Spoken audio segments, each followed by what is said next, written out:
Mbele yako ni Sheikh Shafii. Mimi leo nataka nizungumze naye kwa sababu ni kiongozi wa kiimani Tanzania, mmoja kati ya viongozi pendwa na wanaoaminika sana katika nchi yetu ya Tanzania. Swala kubwa la kuzungumza ni namna ambavyo kiongozi mwenzake wa imani Tanzania, anamzungumzia Askofu Gwajima, kwa kile ambacho ameendelea kukizungumza. Tumeona kwenye press alifanya, lakini pia kwenye siku ya ibada Jumapili jana alizungumza maneno yale yale. Nataka kuja kwa Sheikh Shafii, kwa upande wake ana kipi cha kukiongea kwa yale ambayo Gwajima aliyazungumza na anaendelea kuyazungumza, yani bado yuko kwenye msimamo wake ule ule. Sheikh Shafii, asalamu alaykum. Wa salamu wa barakatuh bwana. Kwema? Nashukuru Mungu, alhamdulillah. Afya tunayo, mengine ziada ya Mwenyezi Mungu. Kumbe sasa hivi watu wamechangamka, viongozi wa kiimani sasa hivi mnaichambua siasa kushinda hata wana siasa wenyewe. Kwa nini bwana? Tunaona sio mashehe, sio maaskofu, sio wachungaji. Mazali tupo kwenye nchi yenye siasa, lazima tuna sisi tuseme siasa. Kwa sababu sio kwamba dini ndio inakataza siasa. Dini inakubali siasa, dini haikatazi siasa. Ukisikia mtu anakuambia tutenganishe siasa na dini, hapana. Sasa tupo kwenye nchi ambayo ina siasa. Kwa tusijumuike katika siasa tuseme tunafanya dini tu. Sio sawa, lazima linapoonekana jambo. Ndio maana unakuta leo kuna baadhi ya viongozi kama Gwajima yuko CCM. Nimemwona Dr. Sule yuko CCM. Nimemwona Ali Kadogo yuko Chadema. Ni mashehe na ni viongozi wa dini hao.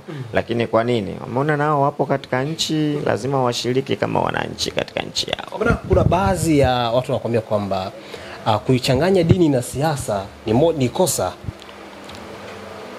Kiongozi wa imani kuchanganya dini na siasa ni kosa, kwa sababu unapoingia kwenye nyumba ya ibada, iwe msikitini ama kanisani, unajua kabisa unaenda kuongoza watu ambao wako kwenye vyama tofauti vya siasa. Kwa hiyo wewe ukiwa CCM au Chadema, wale waumini wako nao inakuwaje?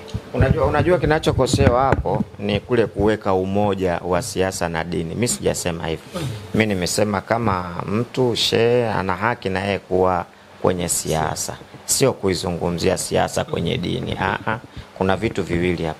Wana haki wewe kama nchi kuwepo kwenye siasa, na kuna kuchanganya dini na siasa.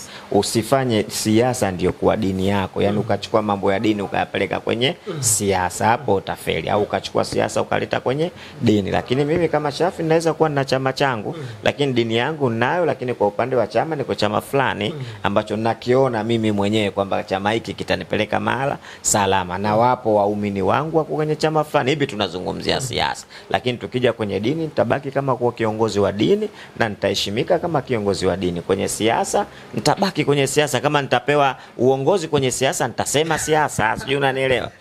Sasa hivi vitu watu usivichanganye sana hivi. Kuzungumza msikitini siasa ni haramu. Isipokuwa siasa zina mahala pake pa kuzungumza, na zisifanywe siasa ndio dini. Yani usichanganye dini ndio siasa na siasa ndio dini. Hilo ni tatizo. Siasa mbali, dini mbali. Dini ina utaratibu wake wa kufanya, siasa zina utaratibu wake wa kufanya. Ila wewe tukikuona upo kanisani au uko msikitini unaleta siasa, sasa hilo sasa ndo litakuwa nini? Tatizo. Siasa ni ya kwako wewe na wananchi wako wana siasa zao. Ila upande wa dini ndo utatuambia dini inataka nini. Sijui umenielewa? Kwa hiyo mimi sichanganye dini na siasa. Mimi dini ni Muislamu, siasa nitafanya kwa sababu nisipochagua rais nitachaguliwa rais nisiyemtaka mimi, asiyekuwa na maendeleo. Umeona shida hapo? Sasa wewe ukingangania tu kwamba mimi nipo kwenye dini, sihusiki na habari za siasa, ukichaguliwa usilalamike. Sijui umenielewa? Hii tuko kwenye siasa za kinchi, sheria za kinchi. Tupige kura, tuchague yule tunamuona atatupa maslahi katika nchi yetu. Sijui umenielewa? Kwa hiyo ni vitu viwili tofauti hivi. Kiongozi mwenzako wa kiimani Askofu Josephat Gwajima, tumweke kwenye fungu gani? Mwana siasa ama askofu wa kanisa? Yeye anaona ana vyeo viwili kwa mujibu wake. Namuona pale kama ni askofu kanisani na vile vile mwanasiasa. Ila Gwajima, mimi nimesikiza zile speech zake alizokuwa anasema. Niseme hivi ambavyo ninavyotaka kusema. Anachokisema Gwajima huenda kakosea mahala pa kusema. Umenipata Bato hivi? Huenda hakusema mahala palipokuwa sahihi, au hakutumia busara namna ya kusema, tuwashumu hivyo, lakini alichokisema ndicho ambacho kinachotokea. Kwa hiyo alichokizungumza kiko sahihi, yupo sawa alichozungumza, lakini sehemu aliyozungumzia hiyo ndio inawezekana likawa kosa. Ile mifano yake aliyoitoa kuzungumza hivi, lakini kile dhamira na makusudio ambayo anataka kuyasema, amesema kitu ambacho kiko sahihi. Huenda amekosea mahala sahihi pa kusema na namna ya lugha ya ufikishaji, kwa sababu yeye ameataki mpaka viongozi wakubwa. Sasa unajua kiongozi akiwa mkubwa kuna lugha ya kuzungumza naye, sijui umenielewa. Zipo lugha za kuzungumza na viongozi wakubwa, sio lugha yoyote ninayosema mimi basi anaambiwa mtu yoyote. Kwa hiyo inawezekana katika ufikishaji wake amefikisha mahala ambapo sio sahihi katika ufikishaji. Unajua Bato, kuna kitu mimi naweza nikafanya kikawa kibaya, lakini wewe ukanifikishia vibaya. Manake mimi kama vile unanizalilisha kwa mimi ninavyojiona kwamba huyu mbona ananizalilisha, unaona pale ndio kosa sasa linaingia. Lakini unaweza ukasema kile kitendo cha haki ambacho umekisema, lakini ukakikosea kitendo kikatia doa tu kwa namna ya ule ufikishaji wako unaofikisha, pale ndo linakuwa kosa. Lakini ukizungumzia Gwajima kuhusu watu kutekwa, hakuna asiyejua kwamba watu wanatekwa. Kuhusu watu kupotea, hakuna asiyejua. Hivyo ndio vitu ambavyo kavizungumza. Sijui hivi yuko sawa. Mimi naangalia kwamba yuko sawa kama kweli watu wanatekwa, wanapotea, wanafanyaje, ni haki kusema jamani, tunapoelekea sasa sio mahala salama. Kwa nini hivi vitu vinatokea?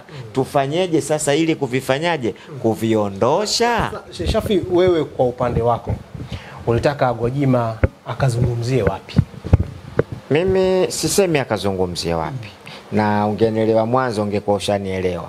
Huenda anasema amekosea mahala pa muhimu pa kusema, sijui umenielewa. Kwa hiyo lile jambo yeye alipolisema, kwa sababu yeye labda si ni kiongozi, ana uwezo kwanza kuwafikishia wale ambao anahisi ni wakubwa zake lile jambo.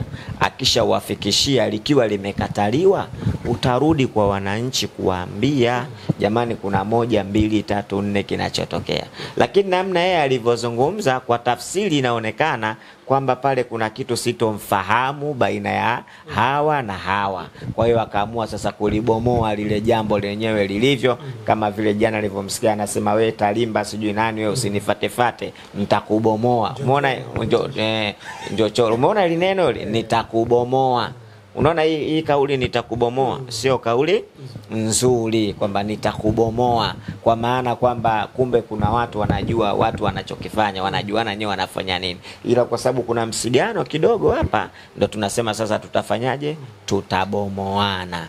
Kwa hiyo mimi niseme anachokizungumza ni haki, lakini huenda hakutumia lugha nzuri katika kufanyaje, kukisema. Umenielewa? Lakini kwa sababu kama watu kutekwa, kweli watu wanatekwa, watu wanapotea, sisi wote wa Tanzania tunaliona hilo. Lakini je, unaposemea pale ndio mahala sahihi pa kusemea? Lakini je, unasema vile kwa nadhari iliyotoka moyoni au unasema kwa sababu ya kubomoana? Hiyo nalo ni tatizo. Lakini maneno kama neno yapo sawa, wala hamna shida. Na unapini kuisa kwamba watu wapo wanapitia shida ambazo Gwajima amezungumza.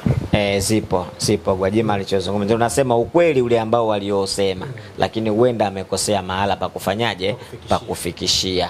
Lakini kile anachokisema kutekwa, ametoa mifano kibao, ni kweli. Na inawezekana sasa haya mambo yanafanyika, inawezekana yenyewe serikali haihusiki na hilo. Inawezekana kwamba kuna watu wakati fulani wanafanya haya mambo. Lakini swali ambalo la kujiuliza ambalo nilimsikia Gwajima anasema, ikiwa kwamba watu mambo haya yanafanyika na serikali haitambui, yani inawasaka na wao, basi tutakuwa tumevamiwa, kwamba kuna watu wanafanya uchochezi mkubwa sana katika nchi yetu. Na inawezekana yanafanyika haya kwa kumharibia mtu fulani, kwa kufanya hivi. Kwa hiyo kwa pamoja watu washirikiane kulimaliza hili swala. Sio swala zuri kweli kusema kweli. Leo kifika mahala mtoto wangu mimi katekwa nitajisikiaje? Mimi nimetweka watoto wangu watajisikiaje? Lakini tusimame katika haki, tusimame katika sheria, tusimame katika katiba. Mimi na imani haya yote yatafanyaje, yatamalizika. Na kila mtu tusimame kwa Mungu kwamba mimi nikimfanyia bato hiki Mungu ataniambiaje? Mimi nikimfanyia kitu fulani hiki Mungu ataniambiaje? Wakati unatazama madaraka yako duniani, usisijahau madaraka yako. Kuna maneno unajua anasema kwamba ingekuwa cheo madama lighairi kama waswala ilaika, lau kama cheo kingekuwa kinadumu kisingekufikia wewe. Haya maneno ujue matamu sana. Yani cheo kama kingekuwa kinadumu wewe usingekipata. Maana iko ulichokalia iko nyuma walishafanyaje? Washapita wenzio walikalia na wewe utakiacha. Lakini yote na yote tukumbuke kwamba kuna siku tutarudishwa kwa Mwenyezi Mungu. Walikuwepo marais hapa, Nyerere amerudi kwa Mwenyezi Mungu, Mwinyi amerudi kwa Mwenyezi Mungu, Mkapa amerudi kwa Mwenyezi Mungu, Magufuli amerudi kwa Mwenyezi Mungu. Wanakwenda kuulizwa namna walivyoongoza nchi zao, walizoongoza vipi. Kwa hiyo kila kiongozi ajue ana jukumu la kulinda wananchi wake, na Mungu atamuuliza wananchi ikiwa wamedhurika, wamefanyaje hivi. Mwenyezi Mungu atamuuliza, na asiamini kwamba atakaa milele katika dunia. Kwa hiyo kwa pamoja tukishirikiana ili tunaweza kulimaliza. Lakini nirudie tu kusema huenda mahala aliposemea sio sahihi, lakini kile alichokisema ni kitu sahihi ambacho hakuna Mtanzania asiyejua hilo.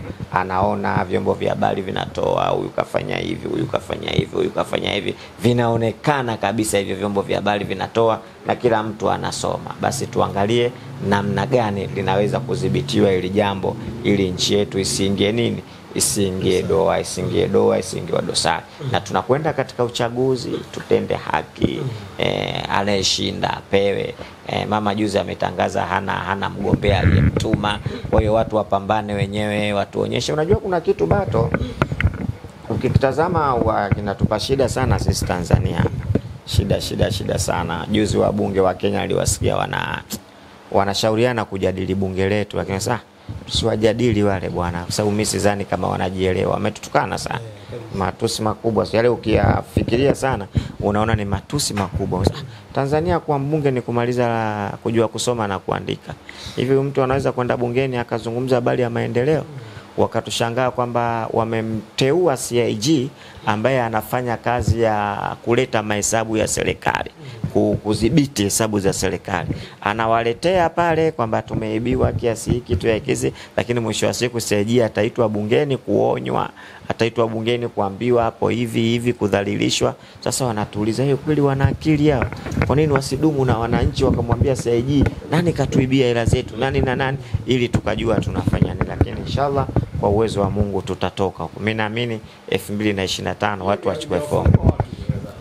Alafu sasa ujue sasa hivi watu wanachokosea, wananchi wa sasa hivi wa Tanzania sio wale.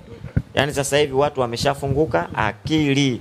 Kwa hiyo wewe kama kiongozi ukifanya jambo lifikirie hilo jambo unavyolifanya, sio wale. Lakini kuwaongoza wa Tanzania simple sana. Wa Tanzania kuongoza, asesi hatuna makuu. Ukituwekea shule bure, ukafanikiwa kutuwekea hospitali bure, umeshatumaliza. Miundombinu ya barabara nini shule. Hiyo hata tuhitaji huko sisi. Kwa shule, asesi shule na hospitali tu. Yani katika kitu ambacho kinatuumiza sana, hasa wale wananchi walia chini, kama vile kwenda hospitali mtu ana hela kumuona daktari 15,000, sio kufanya hivi vile vitu vigumu sana. Yani ukifanikiwa ukiviondoa vile, afu kuambiwa Tanzania sasa hospitali ni bure, I say yani hiyo bwana, hiyo utaongoza nchi mpaka utasema basi. Unasema kwamba huenda kuna wabunge wengine wameshagundua huenda 2025 hii hawatarejea tena bungeni. Si unajijua kwa vile ulivyofanya 2024 25 kwamba wewe umefanya nini, ndio unagundua kwamba hapa mimi bwana hapa siwezi kurudi. Na ndani ya chama ukoje, unajua kabisa mimi hapa bwana siwezi kurudi. Watu wanakuambia kujilipua huko kwa Gwajima, naye kashagundua kwamba mimi ni ngumu kurejea. Kwa hiyo ngoja nitafute namna. Watu wanasema hivyo. Yaani hiyo namna anayoitafuta kwa nani sasa? Kaona kabisa kama mimi kurejea tena katika jimbo langu ni mtihani. Sidhani kama ana kilio, lakini mimi siwezi kuzungumzia hiko. Mimi nachozungumzia kile alichokisema tu kile. Nasema tena kwamba akasema maneno ya haki, lakini labda akakosea mahala pa kufanyaje, pa kusemea. Lakini alichokisema kile ndio ilivyo, kakosea mahala pa kusemea. Labda nidhamu ya kusema ndio imekuwa tatizo. Ile nidhamu ya kusema, utaratibu wa kusema ndio umekuwa tatizo. Lakini kusema kwamba kuna baadhi ya vitu alivyovisema ni vya kweli kabisa, kwamba akasema kimetokea, na ukiangalia kweli kimetokea.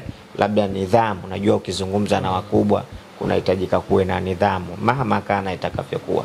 Wala usijifanyiwe jabali wala nini, una chochote cha kulingia. Umeelewa maana ya Gwajimanization?